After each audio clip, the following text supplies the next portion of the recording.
Hey everybody, this is Ray Money, and I'm just here with a short podcast episode. And the reason why is because there's been a lot of talk on social media regarding Paul Pierce's former NBA Hall of Famer, I believe Hall of Famer. Let me double check that real quick.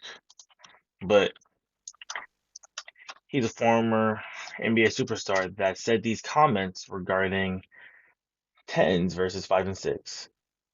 I'm going to play them right now after I look up if he's in the Hall of Fame or not because I don't want to give misinformation. He is an NBA 75th anniversary team. That was not going to be disputed. So he better be in the Hall of Fame already. Yeah, 2021 exactly. So I'm about to say that man deserved it immediately.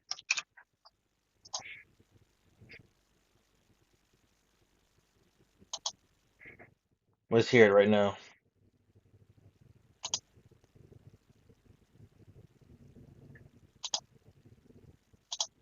All you men, stand up, man. Go out there. All you men, stand up, man. Go out there. Put your elbows, make it a woman relationship straight. Hard working, respectable, chestnuts, man. And if you really on the grind, really got ambition, please look. They don't take it up already. I want you to behind.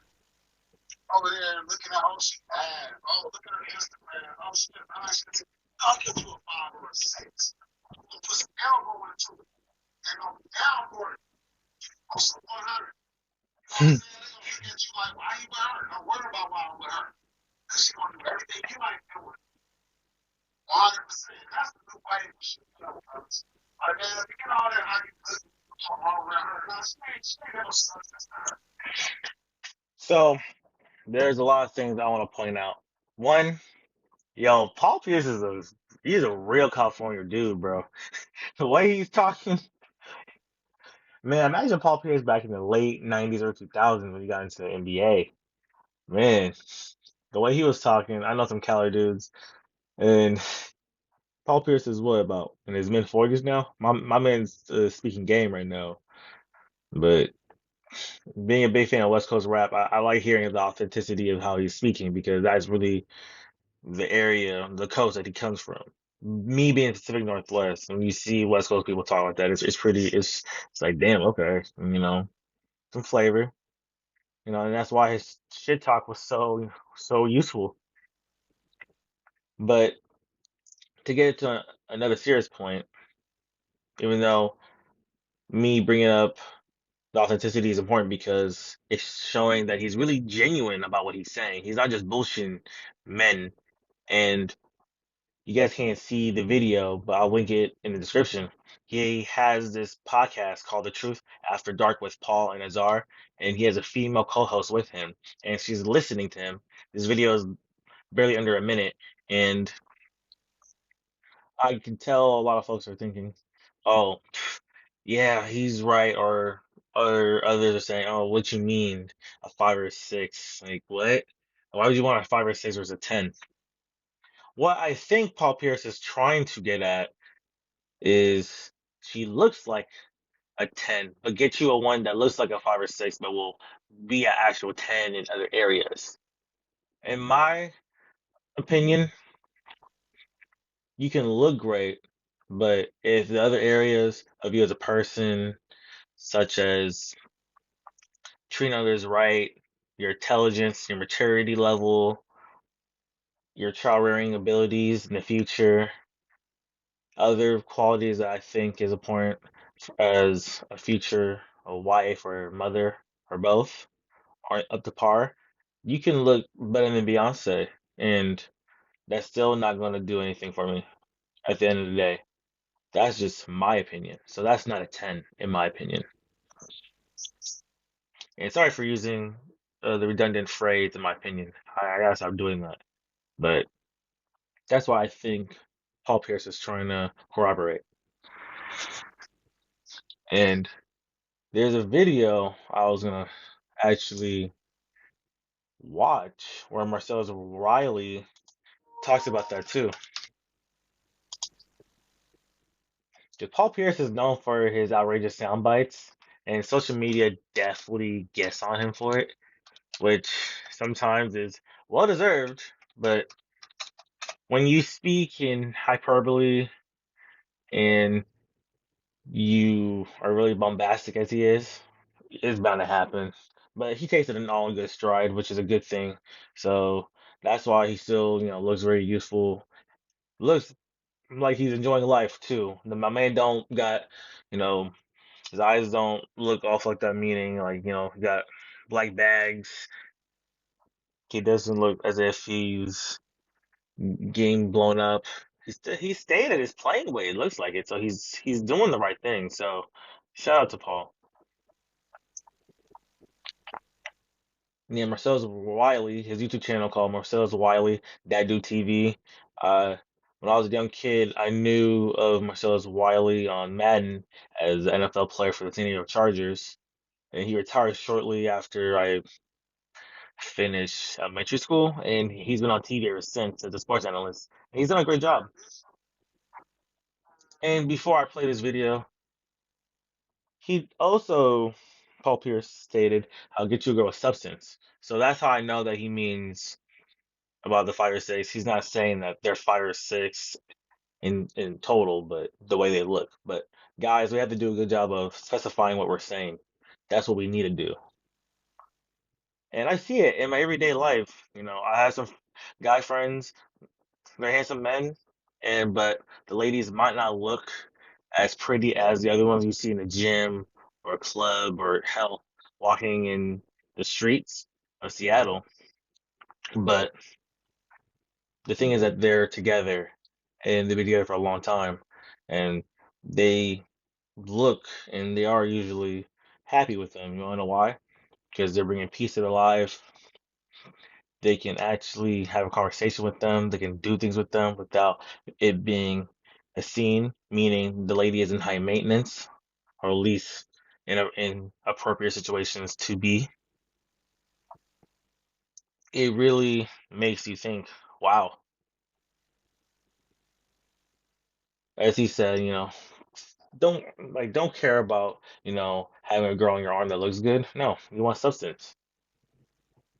So yeah, Paul Pierce, spin game. And you're honestly underrated as how great of a player you are. Because I remember a few years ago, several years ago at this point, I think it's 2019 now, over a little over half a decade, he said that he's better than Dwayne Wade. And it's not a crazy opinion either. It's a lot closer than people realize. When you get to the highest of highs, a few accomplishments and a few little intangibles really separate everybody in a certain level. And Paul Pierce and Dwayne Wade, not to get off topic, but I'll pick Dwayne Wade, but they both won as a first option. Dwayne Wade technically won as the first option, but Shaq right before the finals of 2006 was the first option. So it's such a slippery slope for me to say that, but yeah. And let's see what Marcellus Wiley says. Oh, I'm not trying to listen to this ad. No, no, no ads. No ads, please. Before y'all get offended, I don't know who you are. You could be a 1 through 6 right now. You might be a Hmm. bitch, trust me, or you could be a 7 through 10. What you talking about? Don't know me. Look, there's a greatest thing that's made there, but let's go back to colors and see what's under that blanket right now. Athlete to athlete, Paul Pierce and me talking and you athletes out there, I understand exactly where he's coming from because sports is that microcosm of life. And when I say athlete, And you're right about that. Marcellus Wiley did make a good point saying that sports is a microcosm of life. Honestly, a lot of different things that we do in life are that. A lot of folks look at the macroscopic level, but they're not looking at the micro, meaning they're not looking for the little intricacies and the idiosyncrasies that make everyday life. They're looking at the big picture versus looking at what the little things are making the big picture. For example, I remember learning at middle school through this website called Brain Pop, which was used as educational medium for kids to learn all types of subjects that would range into different topics for math, history, English, you name it. And I learned about something called a benign tumor. Benign just means small, but if you don't take care of it, then it becomes overgrown tumor. And that's the thing, the microscopic, you know, level. It might seem benign, but it's really important to figure out and understand. So that's what the correlation I'm making, guys.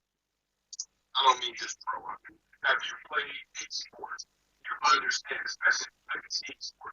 You start to get it. You see how you said team sport, and that's the good thing about me playing a team sport, playing basketball and soccer when I was younger, and seeing at a young age how folks really act.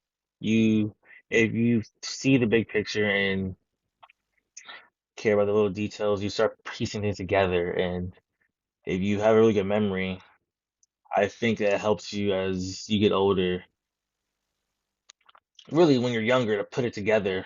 So when you get by the time you're these guys' age in their mid 40s, you don't have to be finding out the answers now. Because I'm in my late 20s now, and I don't really concern myself with all this shit.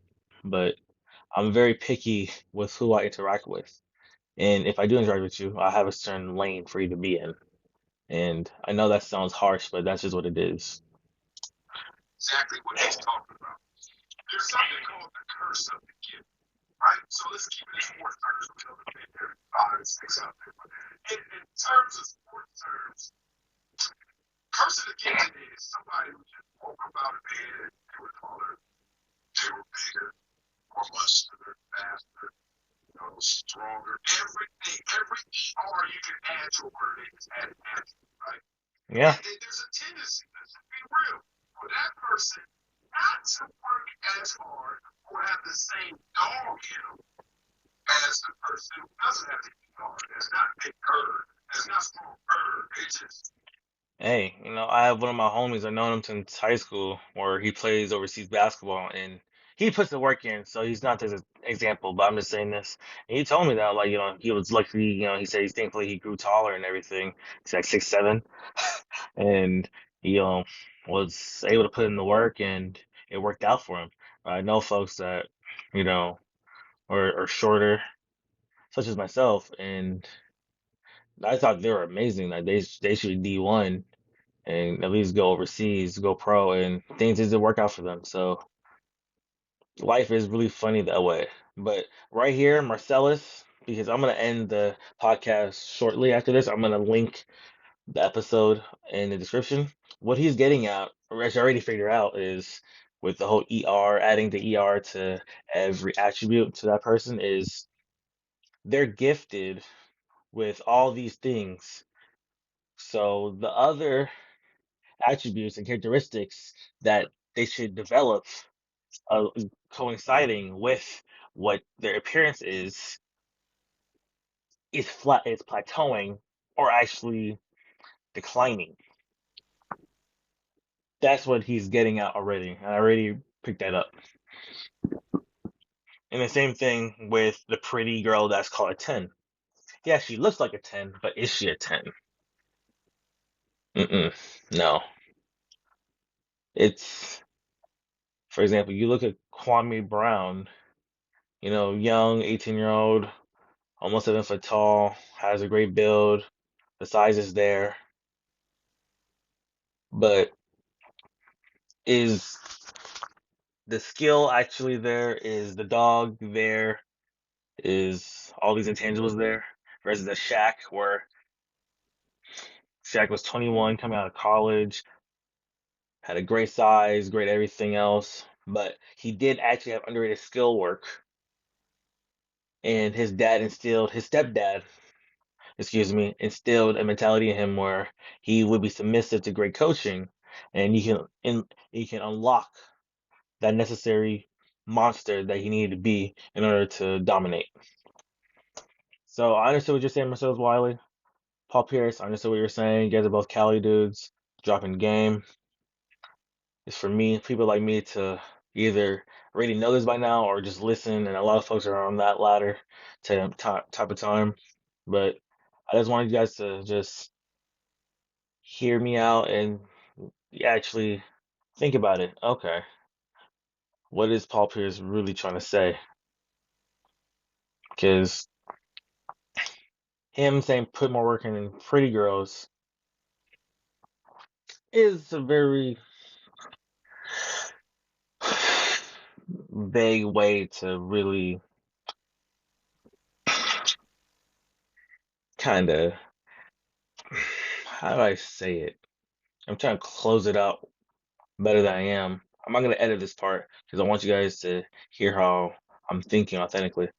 But he's trying to juxtapose between working hard as a pretty girl versus women that aren't as pretty but work hard. And